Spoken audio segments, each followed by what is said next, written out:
যুবকরা হচ্ছে শক্তির আধার, তাদের মধ্যে আছে প্রাণ ঢালা উচ্ছ্বাস, তাদের রক্ত গরম, তারা চাইলে অনেক কিছু করতে পারে, পারে না? কোটা বিরোধী আন্দোলন করতে পারে, তারা নিরাপদ সড়ক চাই আন্দোলন করতে পারে, তারা দুর্নীতিমুক্ত বাংলাদেশ গড়ার প্রত্যয় নিতে পারে। চিল্লায় বলেন ঠিক কিনা? মৃত্যু আসার আগে জীবনটারে কাজে লাগাও, ঠিক কিনা? কথা বলেন। আমরা কে কবে মরবো জানি? কেউ জানি? কিন্তু মরবো যে এটা জানি, ঠিক কিনা? মরবো এটা সুনিশ্চিত, কিন্তু কবে মরবো কারো জানা নাই। এজন্য মৃত্যু আসার আগে জীবনটাকে কাজে লাগাও। বিষ্ণু ঈসা ইসলাম বলেছেন, শাবাবাকা ক্বাবলা হারামিক, বার্ধক্য আসার আগে যৌবনকে কাজে লাগাও। এবং in the day of judgement, কিয়ামতের কঠিন ময়দানে আল্লাহ কিন্তু জিজ্ঞেস করবেন, তোমার জীবনটাকে তুমি কোন কাজে লাগিয়েছো? এজন্য যুবকরা যদি জাগে, ভালো থাকবে বাংলাদেশ। যুবকরা যদি ইসলামের পক্ষে কাজ করে, বাংলাদেশটার রহমত আর বরকত দিয়ে সমৃদ্ধ করে দিবে কে? যুবকদের চরিত্র নষ্ট করার জন্য, তাদের এইম নষ্ট করে দেওয়ার জন্য, তাদের ক্যারিয়ার গুলো নষ্ট করে দেওয়ার জন্য যা যা দরকার তার সব কিছুর বন্দোবস্ত বাংলাদেশে আছে না নাই? যুবকদেরকে শেষ করে দিয়েছে নোংরা ছাত্র রাজনীতি, আছে না নাই? টেন্ডারবাজি, চাঁদাবাজি, রাজনৈতিক দলগুলো এই যুবকদেরকে দিয়ে এই কাজগুলো করায়। ওনারা কিন্তু মাঠে নামে না। যুবক ভাইয়েরা, এগুলো থেকে বেঁচে থাকতে হবে। তোমাদের এই উচ্ছ্বাস, তোমাদের এই শক্তি ইসলামের পক্ষে কাজে লাগাতে হবে। তাহলেই ওয়াশাবুন নাশাআ ফি ইবাদাতিল্লাহ, যেই 7 শ্রেণীর যুবক কিয়ামতের দিন আল্লাহর আরশের নিচে ছায়া পাবে, ওই যুবকদের অন্তর্ভুক্ত হওয়া যাবে। চিল্লায় বলেন ঠিক কিনা? আল্লাহ আমাদের যুবক ভাইদেরকে তুমি হেফাজত করো। আমাদের মুসলিম উম্মার সবচেয়ে বড় সমস্যা হচ্ছে, আমাদের যে ক্যাপাসিটি আছে, আমাদের যে মেধা আছে, আমাদের যেই প্রিভিলেজ গুলো আছে, এগুলোকে আমরা কাজে লাগাই না, ঠিক কিনা? কিন্তু উন্নত বিশ্বে দেখবেন, যার যতটুকু যোগ্যতা আছে সেটা সে মানবতার কল্যাণে, ইসলামের কল্যাণে কাজে লাগায়। মানবতার কল্যাণে কোনো যোগ্যতা বা কোনো কাজকে কাজে লাগানো, এটা অনেক বড় ইবাদত। সুবহানাল্লাহ পড়েন। সুবহানাল্লাহ। আমরা অনেকে মনে করি শুধু সালাত পড়া, রোজা রাখা, জিকির করা, সাদাকা দেয়া, চ্যারিটি দেয়া, এটাই ইবাদত না।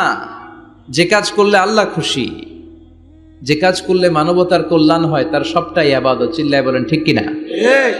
একজন রাস্তা চিনে না, আপনি রাস্তায় দাঁড়িয়ে রাস্তা দেখিয়ে দিলেন, এটা ইবাদত। একজন অসুস্থ, আপনি তাকে ঋণ দিলেন, এটা ইবাদত। একজন মুমূর্ষু ব্যক্তিকে বাঁচানোর জন্য রক্তের দরকার, আপনি রক্ত দিলেন, এটাও ইবাদত। প্রাণীর প্রতি আপনি দয়া করলেন, এটা ইবাদত। এজন্য প্রিভিলেজ গুলোকে কাজে লাগাতে হবে। বিষ্ণু বলেছেন, ইগতানিম খামসান ক্বাবলা খামসিন, 5টা জিনিস আসার আগে 5টা জিনিসকে কাজে লাগাও। নাম্বার 1 হচ্ছে হায়াতাকা ক্বাবলা মাউতিক, মৃত্যু আসার আগে জীবনটারে কাজে লাগাও, ঠিক কিনা? কথা বলেন। আমরা কে কবে মরবো জানি? কেউ জানি? কিন্তু মরবো যে এটা জানি, ঠিক কিনা? মরবো এটা সুনিশ্চিত, কিন্তু কবে মরবো কারো জানা নাই। এজন্য মৃত্যু আসার আগে জীবনটাকে কাজে লাগাও। এবং in the day of judgement, কিয়ামতের কঠিন ময়দানে আল্লাহ কিন্তু জিজ্ঞেস করবেন, তোমার জীবনটাকে তুমি কোন কাজে লাগিয়েছো? 2 নম্বরে বিষ্ণু ঈসা ইসলাম বলেছেন, শাবাবাকা ক্বাবলা হারামিক, বার্ধক্য আসার আগে যৌবনকে কাজে লাগাও, ঠিক কিনা? যুবকরা হচ্ছে শক্তির আধার, তাদের মধ্যে আছে প্রাণ ঢালা উচ্ছ্বাস, তাদের রক্ত গরম, তারা চাইলে অনেক কিছু করতে পারে, পারে না? কোটা বিরোধী আন্দোলন করতে পারে, তারা নিরাপদ সড়ক চাই আন্দোলন করতে পারে, তারা দুর্নীতিমুক্ত বাংলাদেশ গড়ার প্রত্যয় নিতে পারে। চিল্লায় বলেন ঠিক কিনা? এজন্য যুবকরা যদি জাগে, ভালো থাকবে বাংলাদেশ। যুবকরা যদি ইসলামের পক্ষে কাজ করে, বাংলাদেশটার রহমত আর বরকত দিয়ে সমৃদ্ধ করে দিবে কে? আল্লাহ। এজন্য যুবক ভাইয়েরা যারা আছে, তোমাদের এই সময়টা অনেক দামি সময়। কিয়ামতের দিন 7 শ্রেণীর লোককে আল্লাহ তাআলা তার আরশের নিচে ছায়া দিবে। এর মধ্যে 1 শ্রেণীর মানুষ হচ্ছে শাবুন নাশাআ ফি ইবাদাতিল্লাহ, ওই যুবক যারা ইবাদতে সময় কাটিয়েছে, যারা তাদের অবসর সময়টা হিন্দি সিনেমা দেখে নাই, জি বাংলা দেখে নাই, স্টার জলসা দেখে নাই, রুব্বানে নাচে কোমর দুলায়া, এগুলা দেখে নাই। তারা তাদের সময়টা আল্লাহর ইবাদতে কাজে লাগিয়েছে। ওই যুবকদেরকে কিয়ামতের ময়দানে আরশের নিচে ছায়া দিবে কে? আল্লাহ। অনেক যুবক আসছে আজকে, আলহামদুলিল্লাহ। আমাদের এই সময়টা ইসলামের পক্ষে কাজে লাগাতে হবে। রাজি আছো তো? সবাই রাজি আছো? কিন্তু দুর্ভাগ্যজনক হলেও সত্য, বাংলাদেশে যুবকদের চরিত্র নষ্ট করার জন্য, তাদের এইম নষ্ট করে দেওয়ার জন্য, তাদের ক্যারিয়ারগুলো নষ্ট করে দেওয়ার জন্য যা যা দরকার তার সব কিছুর বন্দোবস্ত বাংলাদেশে আছে না নাই? তাদের নৈতিক অবক্ষয়ের জন্য সবচেয়ে ভয়ঙ্করতম জিনিস হচ্ছে মাদক। বাংলাদেশে এটা নাই? হ্যাঁ, আছে। এই মাদকের সাথে মুসলমানের কোনো সম্পর্ক থাকতে পারে? সিগারেটের সাথে মুসলমানের কোনো সম্পর্ক থাকতে পারে? সিগারেটের অভ্যাস আমাদের নাই তো? হ্যাঁ, এটা কিন্তু জাহান্নামের খাবার। খেয়াল রাখবেন, সুগন্ধি, সুগন্ধি, this is the sign of paradise. সুঘ্রাণ, এটা হচ্ছে জান্নাতের আলামত। আর ধোঁয়া, এটা জাহান্নামের আলামত। কথা কন, ধোঁয়া কিসের আলামত? আগুন জ্বালাইলে কি ওঠে? ধোঁয়া ওঠে। সিগারেট খেলে কি ওঠে? পৃথিবীতে এই একটা মাত্র খাবার আছে যেটা টয়লেটে বসে খাওয়া যায়। কথা বলেন, খাওয়া যায় না? টয়লেটে বসে খায়।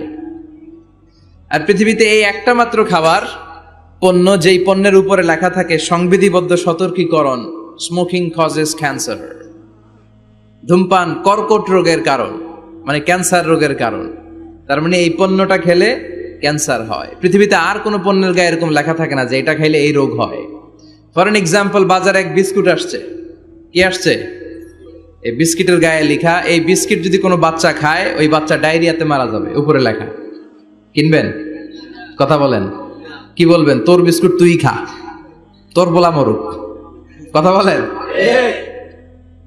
কিন্তু সিগারেট এমন একটা পণ্য যেটার গায়ে লেখা থাকে যে এটা খেলে মানুষ মরে, তারপরও মানুষ খায়। সিগারেট হয় টোবাকো প্ল্যান্টস থেকে, তামাক পাতা থেকে। কোত্থেকে?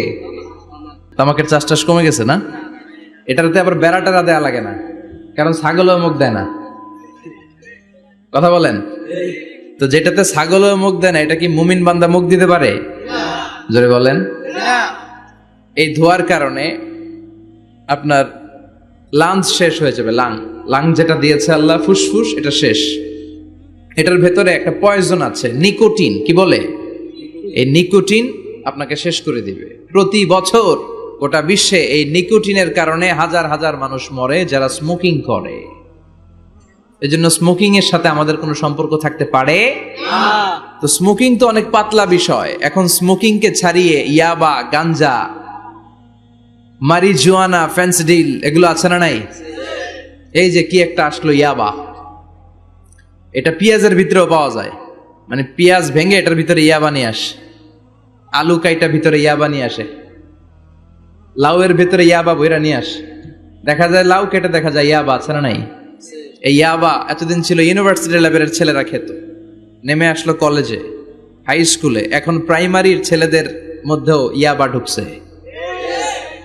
দেশ কোন ভয়ঙ্কর অবস্থায় দাঁড়িয়ে আছে, হুঁশ নাই আমাদের।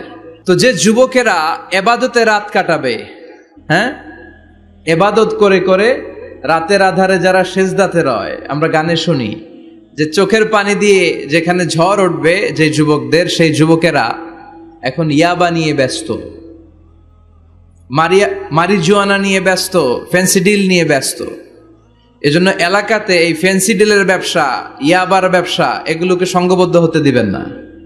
জনপ্রতিনিধি কেউ আসছেন কিনা জানি না মঞ্চে, আমি জানি না, এটা আপনাদের দায়িত্ব। আপনারা এলাকার গণ্যমান্য ব্যক্তিবর্গদেরকে নিয়ে ওদের যে স্ট্রং একটা সিন্ডিকেট আছে এটারে ভেঙে দেন, এলাকাটারে সুন্দর করেন, যুবকগুলোরে আল্লাহওয়ালা হতে সাহায্য করেন।